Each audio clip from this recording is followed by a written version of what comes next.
Hello everyone and welcome to another session in the 10 minutes exam ready series. So आज हम discuss करने वाले हैं एक बहुत ही इंपॉर्टेंट ऑथर को एंड जिनके बारे में सबको ऑलरेडी पता है, बट हम उनके बारे में फैक्ट्स, उनके की स्टोरीज, की पिलग्रिम्स, हर वर्क, हर चीज को तुरंत within 10-20 minutes we will discuss it. So Geoffrey Chaucer के बारे में डिस्कस करते हैं। Let's start. So Geoffrey Chaucer of course उनका बर्थ डेट एग्जैक्टली श्योरिटी नहीं है, बट उनके डेथ के बारे में पता है 1400 ही डाइड, बट सी लगा हुआ है, that is circa approximate for 1340. Now all of us know that he is the father of English poetry. He is kind of father of the modern English language as well, क्योंकि उन्होंने जिस तरीके का English standardise करने की कोशिश की थी किसी और ने नहीं किया था उससे पहले. And he is the first major English narrative poet as well. He is also buried at the Poets Corner in Westminster Abbey. बहुत ही फेमस जगह है वो, वहाँ पे बहुत सारे हमारे poets have been, lot of authors have been buried actually. मेरा सपना है कि मैं वहाँ पे एक दिन जाऊँगी. सारे लिटरेचर वालों का सपना होता है कि वो एक दिन वहाँ पे ज़रूर जाएंगे. चलो, सो अगर हिस्टोरिकल बैकग्राउंड की मैं बात करूँ, 14th सेंचुरी की मैं बात करूँ, तो there was 100 years war. Beginning चल रहा था तब, वो खत्म होगा जाके 1453. आपको पता है इंग्लैंड और फ्रांस लड़ रहे थे आपस में. ब्लैक डेथ था जहाँ पे 1/3 of the population was wiped out of England, जिसके वजह से तुम्हारा पेजेंट्स रिवोल्ट भी हुआ क्योंकि लेबर शॉर्टेज था. जो लोग अवेलेबल थे उन लोगों को ज़्यादा वेज चाहिए था, तो they were demanding more wage. Then तुम्हारा लोलार्ड मूवमेंट भी होता है, which is a religious movement started by John Wycliffe. He is kind of known to have at least initiated the translation of the Bible. Latin Vulgate से उनके disciples ने translate किया था, उन्होंने खुद नहीं किया था, but he has kind of initiated the translation. इनके patron थे John of Gaunt, who was the Duke of Lancaster. John of Gaunt, who was also the Duke of Lancaster. Lancaster और York houses में भी लड़ाई होती है जिसको the War of Roses भी कहते हैं. So just a second. यहाँ पे लिख देते हैं. So he served during the reigns of Edward the third, Richard the second, Henry the fourth. वो पेज बॉय की तरह काम करके शुरू होकर धीरे धीरे डिप्लोमैट की पोजीशन तक, कस्टम्स ऑफिशियल, डिप्लोमैट की पोजीशन, डिफरेंट पोजीशंस में उन्होंने काम किया था, जिसके वजह से ही had exposure to all walks of life. हर तरीके के लोगों से वो उनका मुलाकात हुआ था. From all walks of life का मतलब है हर ऑक्यूपेशन से, हर क्लास से उनकी मुलाकात हुई थी. एंड उस टाइम पीरियड में हमारा जो सोसाइटी था, देयर वर 3 estates. कौन से 3 estates थे, किसको पता है ये? What were the 3 estates? Put it in the comment section. What were the 3 estates, medieval estates, जिसको हमारे चौसर ने सैटराइज किया है? ये आप कमेंट सेक्शन में लिख के मुझे बताइएगा. हम उससे पहले चलते हैं 3 phases of Chaucer's literary development. पहला था फ्रेंच पीरियड, जहाँ पे उन्होंने फ्रेंच टेक्स्ट से सीधा सीधा इन्फ्लुएंस अपने काम में इनकॉर्पोरेट किया हुआ है. So he knew French, he knew Italian, he knew English, he knew Latin, he knew Greek. Very well read man, very well read man. So Romaunt of the Rose से शुरू करते हैं, विच इज द ट्रांसलेशन और adaptation of Roman de la Rose. Now I hope that आप लोगों को पता है कि रोमांट ऑफ द रोज और रोमन डेला रोज किसका काम है, and I hope that you already know it.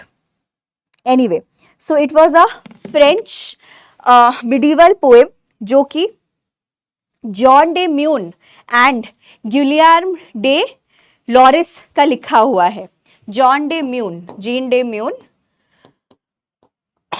Sorry, and Guillaume le Davis, I think, I don't want to misspell it. So Guillaume de Lorris, I just check करके इसीलिए मैंने लिखा.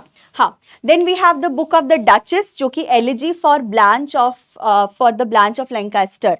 After she died, उन्होंने John of Gaunt के लिए लिखा था, to kind of pacify him, उनके दुख में साथ देने के लिए. डिवोशनल पोएम, एक्रोस्टिक पोएम माना जाता है. Complaint on to into pity is a courtly lament. Lament भी अगेन सैड टोनालिटी के साथ लिखा जाता है. नाउ एक्रोस्टिक पोएम का मीनिंग होता है कि आपका जो where the first letters of the poem make a word, मतलब first letters of the poem basically make a word, मतलब कोई ना कोई आपके सारे लाइंस को जब आप फर्स्ट इनिशियल लेटर उसके पढ़ते हो तो वो कुछ सेंस बनाता है, मतलब it is a word usually. That is why an ABC, it's an acrostic poem. ठीक है. And Then Complaint unto Pity, The Complaint of Mars, which is an allegorical love vision. Then Italian period में हमें दिखता है डांते, Petrarch, बोकाशियो, ये सारे हमारे humanist, Italian Renaissance के राइटर्स माने जाते हैं, राइट. डांते डिवाइन कॉमेडी है, बोकाशियो डी कैमरन है. D Cameron is also similar framework में बना था जिस तरीके से कैंटरबरी टेल्स लिखा गया था, right. Now Anelida and Arcite. Then we have Parliament of Fowls, जो कि राइम रॉयल स्टैंजा में लिखी गई है, the first use of rhyme royal in English literature, and its satire on court love. And Richard the second और Anne of Bohemia के marriage के लिए उन्होंने ये लिखा था. Then we have Troilus and Criseyde. Troilus and Criseyde जो Trojan war का नेरेटिव है, वहाँ से दो माइनर कैरेक्टर्स हैं, ट्रॉयलस एंड क्रेसिडी. एंड ये प्रॉपर अडेप्ट किया गया है from Boccaccio's second फाइलोस्ट्रैटो. Philostrato is the source of Troilus and Cressida.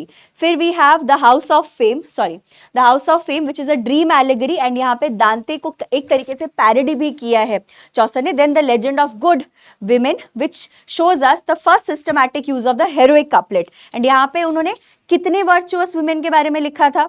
How many virtuous women did he write about? सोच के बताओ. Then English period में of course we have the magnum opus Canterbury Tales 1387 से 1400. He could not complete it obviously. बहुत बड़ा grand उनका plan था. Pilgrimage frame narrative था which is very similar to Boccaccio's Decameron. By the way, Decameron में भी pilgrims जो plague के रेफ्यूजीज हैं, they are telling stories. So heroic couplets में ही लिखी गई है. There is prose pieces as well, है ना. इमिटेशन नहीं है, इंस्पिरेशन है as I said. And there are 29 pilgrims but 31 अगर आप चौसर और हैरी बेली द होस्ट उसको काउंट करते हो, टैबार्ड के जो होस्ट हैं, है ना. Each was supposed to say 4 tales, 2 जाते वक्त 2 आते वक्त, एंड 124 टेल्स पूरा प्लान किया गया था.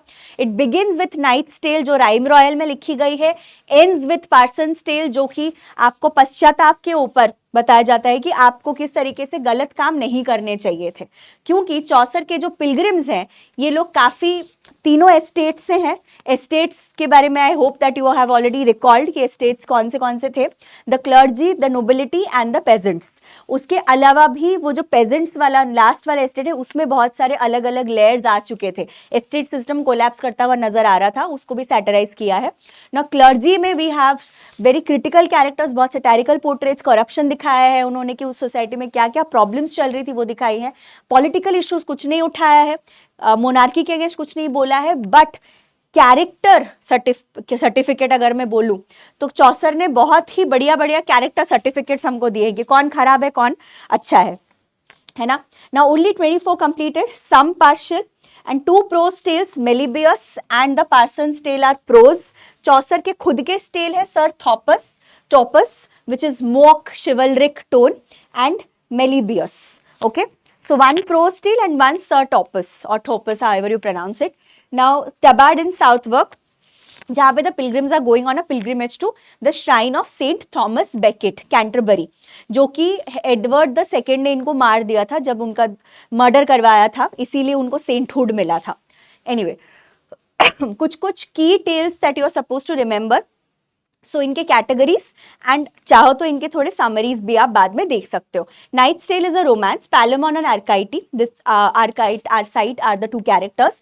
दे are fighting for this lady's love based on Boccaccio's Teseida. So ये मिडीवल रोमांस, मिडीवल शिवलरी को दर्शाता है, right.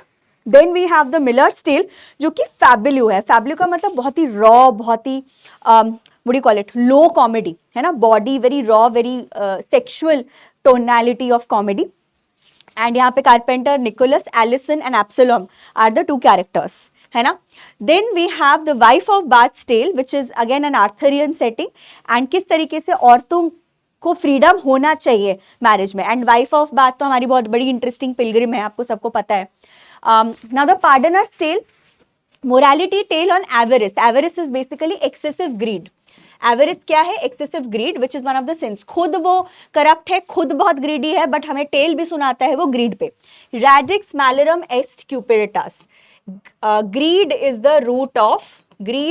Root of all evil. This is what he tells us. Then the nun's priest tale जो कि एक beast fable है, जहाँ पे Chauntecleer is the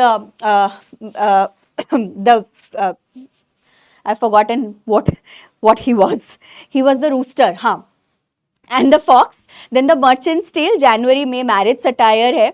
Then we have the Franklin Tale, which is a Breton lay. Breton lay का मतलब वही है कि जो आपका medieval रोमांस टेल होता है ना, मिडिवल रोमांस टेल को ही ब्रेटन ले भी बोलते हैं, medieval short romantic tale. Then parson's tale is a prose sermon, मतलब सरमन रिलीजियस होता है जहाँ पे रिलीजियस मोरल्स आप देते हो, जब पल्पिट पे खड़े होके प्रीस्ट कोई स्पीच दे रहे होते हैं उसको सरमन बोलते हैं. Now Chaucer's own is Sir Thomas and tale of Melibee that I have already told you about. So this is basically the parson actually. This is the parson by the way. Now pilgrims के बारे में फटाफट बात कर लेते हैं थोड़ा सा. नाइट को डिस्क्राइब किया गया है नोबल, मॉडेस्ट, जेंटल. तो ये first of the ideal characters हैं. तो इनका कैरेक्टर आइडियल तरीके से दिखाया गया है. सिर्फ 3 या 4 डिपेंडिंग ऑन सोर्सेस, क्योंकि कंफ्यूजन है उसको लेके भी, 3 या 4 कैरेक्टर्स चौसर के पिलग्रिम्स में से आइडियल माने जाते हैं. उसमें से फर्स्ट है नाइट और उनको ही पहले रखा गया है. ऑर्डर दिखाया गया है कि नोबिलिटी पहले आएगी. A very perfect gentle knight, right, gentil in terms of manners, chivalry, ठीक है, ideals, medieval ideals. Then squire जो इनके अंडर ट्रेनिंग कर रहे होते हैं वो इमेच्योर दिखाया गया है. Then yeoman is the one who accompanies them, Robin Hood तरीके से उसके डेकअप है. Then prioress is madam Eglentyne, one of the few people जिनका नाम लिया गया है. बहुत कम पिलग्रिम्स का नाम लिया गया है. तो प्रायोरिस जो है who is the head of a nun, वो एक head of a convent, sorry, she runs a convent, right. वो फ्रेंच बहुत खराब तरीके से बोलती है, प्रिटेंशियस सी है ना. शी इज टेंडर हार्टेड, बहुत soft hearted towards animals, but इंसानों को वो पसंद नहीं करती हैं. और उन्होंने एक यहाँ पे ज्वेलरी का पीस पहना हुआ है, ब्रूच बोलते हैं उसको, डेकोरेटिव ज्वेलरी जो आप यहाँ पहनते हो. उसमें लिखा है लव कॉन्कर्स ऑल, जबकि इनको दुनियादारी से, प्रिटेंशियसनेस से, मेकअप से कोई वास्ता नहीं होना चाहिए, बट उनका है. Now, monk is a hunter.